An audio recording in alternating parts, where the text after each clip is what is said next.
Oh no, you're very welcome. Do come in.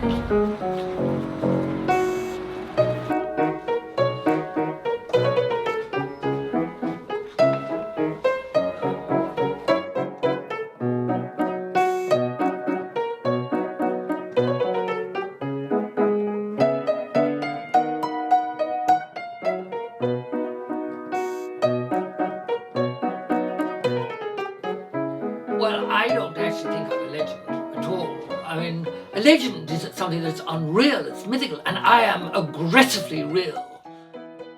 Well, a brief history, a bit difficult, but I'll try. Born in Africa, arrived here towards the end of the war, and all my little cousins from Laois turned up to see, with great excitement, see their little black relation, and they've never forgiven me for the disappointment. For not being as exotic as they thought. Then we lived in the hated Dublin 4, Ballsbridge, a nice, pleasant house. And then my mother died and I migrated around a bit, and I've been living here in North Great George Street for the last 35 years. And I was a student in Trinity, did well, got foundation scholarship, came first, and a job came up and I got it. So without even thinking about it, I was into English. Then I started getting more and more angry about the way people who were gay like myself were treated. So I got involved in that. That led me into politics, and that's about it. The reason I took the Irish government to the European Court of Human Rights was because there was a gross injustice against gay people in this country.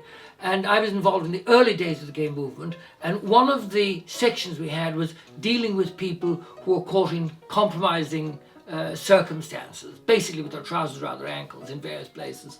And they were often vulnerable people, terrified of the whole system. It was social death, financial ruin, all this kind of stuff. And you could be sent to prison, you could be forcibly given electroconvulsant therapy and so on.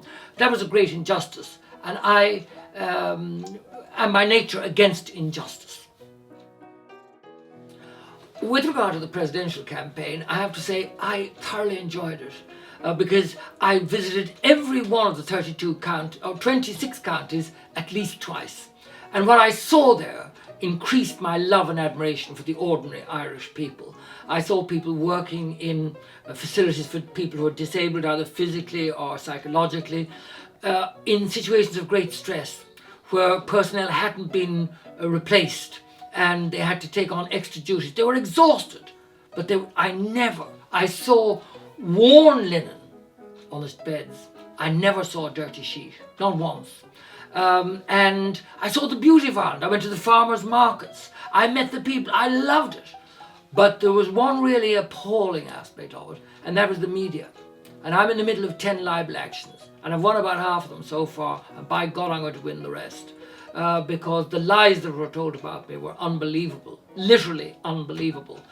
I wouldn't have voted for myself.